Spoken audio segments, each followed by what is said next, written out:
Hey guys, in this video, I will show you how you can fix engine error in Apex Legends, right? So the first thing we need to do here, you need to open up client where you have Apex Legends. For me, I have it on EA.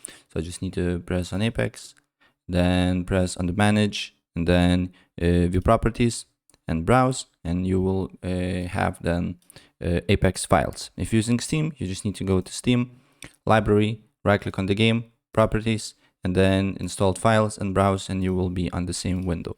And the next step, what you need to do here, you need to scroll down until you see R5 Apex and R5 Apex DX12.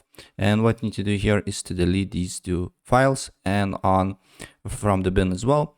And then what you need to do here is to go back and look for manage and repair. So basically then your computer will install corrupted files.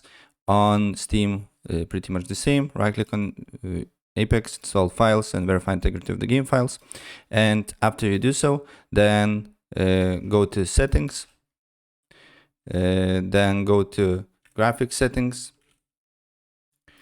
then go to, as you can see here, advanced, maybe let's do it like this, on search graphics settings.